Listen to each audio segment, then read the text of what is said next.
what make a man brave a blizzard, kill in cold blood? I'm sure I don't know.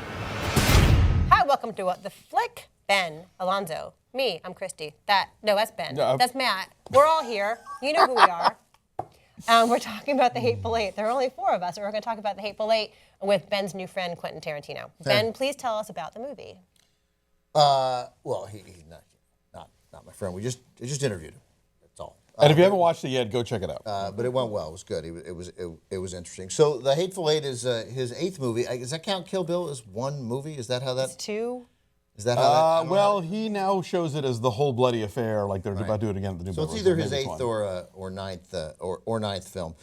This is the story of the transportation by Kurt Russell of a wanted criminal, played by Jennifer Jason Leigh, and he's got to bring her to town to get her hanged.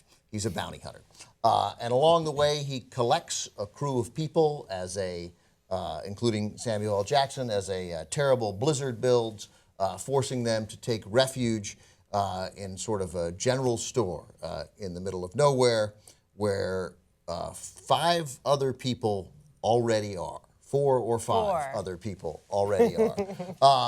Some people already are, including the store's owner, maybe, and the bulk of the movie is set there in that store during the course of this terrible, terrible blizzard. By the way, in what, 19th century where Post-Civil War Wyoming. As Tarantino says wonderfully, it's set 7, 8, or 9 years after the Civil War. It's not a true story. It's his script. He could choose it. He could pick a year, but it's 7, 8, or 9 years after the Civil War.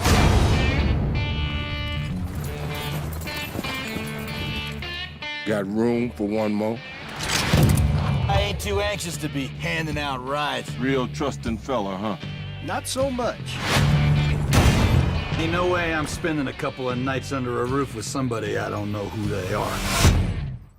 So who are you?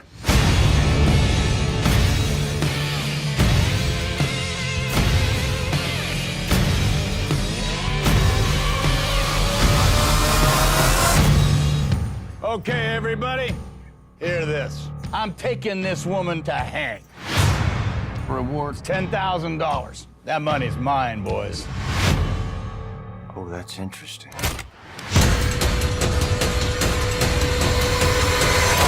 Let's slow it down. Let's slow it way down.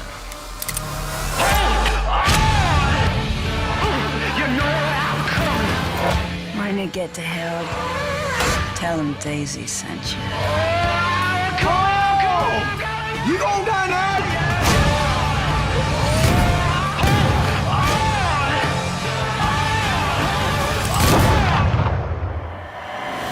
No one said this job's supposed to be easy. Nobody said it's supposed to be that hard, neither.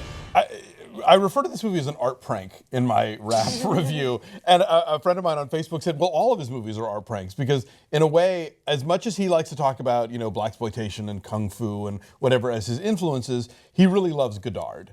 And so this, in a perverse way, is kind of a Godard movie because, you think, oh, Tarantino's making a Western in 70 millimeter. It's going to be, big sky country and, cowboys galloping across the plain. No, it's a fucking locked room mystery. Almost all of this movie takes place inside a cabin or inside a stagecoach. That's right. And so the thought that it opens with with the one sweeping shot. Hey, look at this. It's going to be in 70 millimeters. But it's like, only see this in 70 millimeter, and we're just... Exactly. So for the expense and all the craziness of 70 millimeter, that there's an intermission and an overture, for the roadshow thing. It's like, wait, but this is an Agatha Christie movie. But again, Ennio Morricone to do the score. Exactly. But that said, it's a fun Agatha Christie movie. I'm glad I saw it. I liked it. But if you're the kind of person who wishes they would shut up in a Tarantino movie and start shooting each other, you're going to hate this because they talk a lot before they finally start shooting each other. It's a very Tarantino movie in that they do talk incessantly. I was actually reading the production notes about this, and they were explaining why they chose to shoot it in Ultra 70. Ultra Panavision 70, yeah. And like only a handful of films have done that. Like it's a Mad World did that. And what they were saying is because it is so wide, you can get everybody in that cabin in the shot at once, and so it helps contribute to the sensation of claustrophobia. And you can. The theory is if you have 3 hours to kill over and over and over again, you can watch different people at different times and see how they're reacting, see how they're giving things away. So I can see that. Yeah, it's maybe not what you expect from a Western shot in 70, but it's what you expect from a Tarantino movie. Sure. But most people are not going to, I mean, and now we've learned even fewer people than we initially anticipated are going to be able to see this in 70 millimeter. It's like at 100 theaters maybe? You're going to see it digitally the way you see every other movie. 95% of the people who see this will see it in this manner. And I don't even think in that case, I'm not even sure there is going to be an intermission. There's not. Yeah, so you're going to see it as just, it's laid out in 5 chapters. Right, but it's still pushing 3 hours, It's even without the intermission. It'd be like It's 167 minutes without the intermission. Yeah, it's going to be like 250 without the intermission. You know, look, the reason that I love Tarantino is because they can talk all they want. I don't think there's a moment in a Tarantino movie where I thought, wrap this conversation up. I mean, I would watch the director's cut of a Tarantino movie for more chatting. Yeah. Death Proof is my favorite Tarantino movie, which a lot of people hate. And like, oh God, those women in the diner. I'm like, more of that. In the car. All that stuff. One of my most painful moments of my interview with him was asking him, what does it say about someone whose favorite movie of yours is Jackie Brown? And he said, well, if I was going to be snotty, I'd say that means that person doesn't really like my movies. But he's like, no, and then we had and Jackie Brown is my favorite. I couldn't love Reservoir Dogs and Pulp Fiction and Inglourious Bastards more. I mean, I adore them, but Jackie Brown is so wonderfully chatty that I could just, and this to me is wonderfully chatty.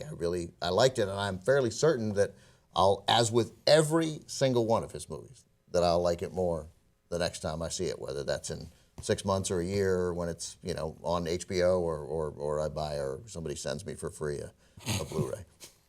I'm not going to buy it. I think it's too long. I think it's got it, and really, there's one specific part that I think goes on too long, and it's somewhat self-indulgent, and I think it's unnecessary. Is it before the intermission? It is after the intermission. Okay. I think is it the flashback? Yes. Okay. And that bothered me. Like I think that you don't need all that, right? It's almost like you get some of the elements of Reservoir Dogs taken to its ridiculous extreme, and I don't think that actually drives the story all that far forward. I don't think it makes that big a difference. I don't need to see all of that. I think he's done enough with these characters that then doing all this at the risk, all the mechanics of it takes away from it, and I think it kind of lessens its impact, and that's where I was disappointed in this. I think that there's a lot of really great stuff going on here, but that's the part where it's like, really, we're doing this too? Like, come on.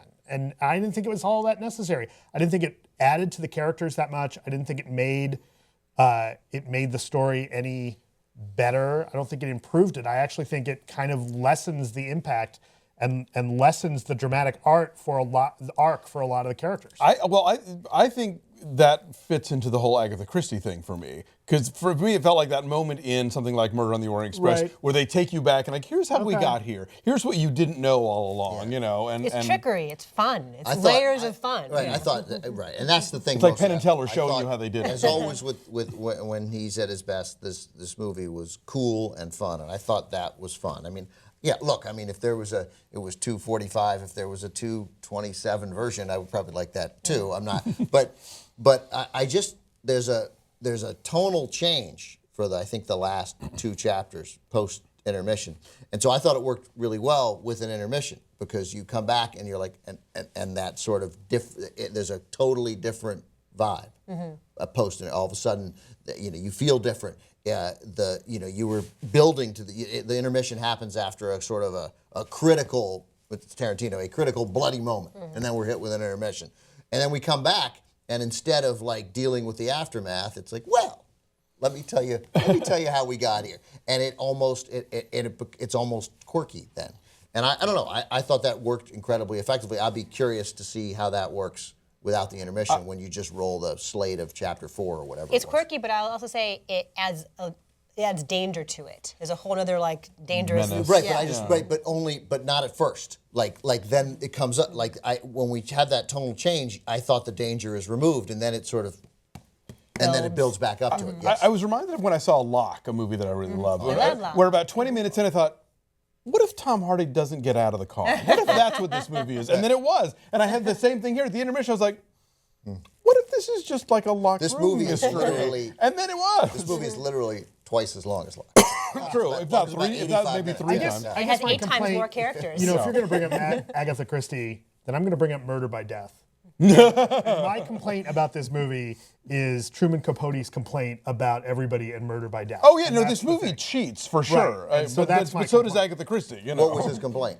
Well, I don't want to say anything without spoiling it, but Look, and I. But if you know Murder by Death, really well. This guy who writes for actors, and I think the actors deliver. Walton Goggins. Walton Goggins. It's the best part of this whole so thing. great. Well, I mean, he's great, but I mean, Everybody's good, but he's the MVP, I think. I think Jennifer Jason Leigh is the MVP, but they can share No, the. I think Goggins. They can share the award. I thought. I mean, I want to ask Christy because I've heard both sides of this argument, and I think the people have been making good points on both sides. The fact that Jennifer Jason Leigh spends so much of this movie getting punched in the face by men. Yeah. Thoughts? You will now speak for all women. Yes, exactly. Defend your vagina. And called a bitch. Like frequently. Sure, well, yeah. She is, but I would say she's also their equal in terms of her raunchiness and her crassness. I had a harder time hearing her say the N-word over and over again. That seemed very gratuitous, although that is a thing that Tarantino will put into his character's mouth.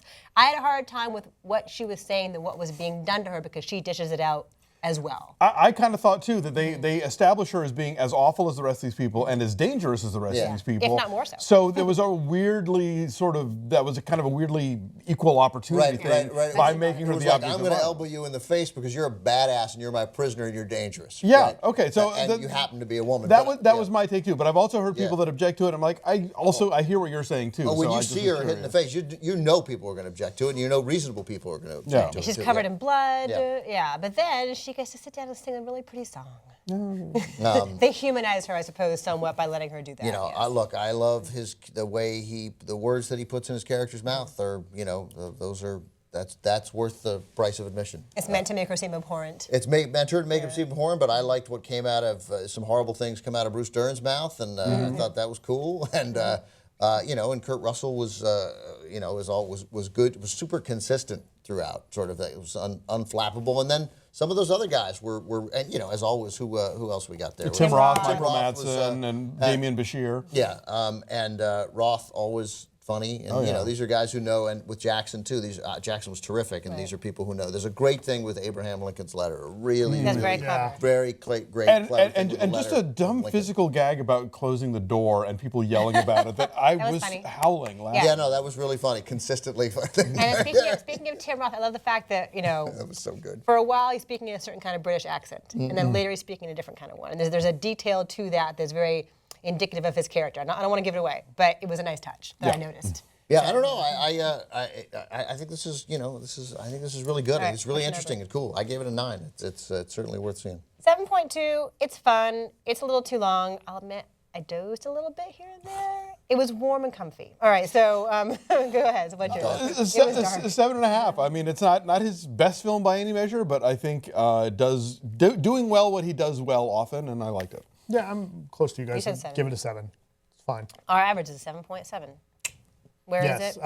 It's what, 85? 86% right now on the tomato meter. Right. So it's what, New York and LA? Christmas and then New Year's. But don't try and see it at the Cinerama in LA because it got bumped for Star Wars. Oh no. QT versus 3PO. Bye, see you later.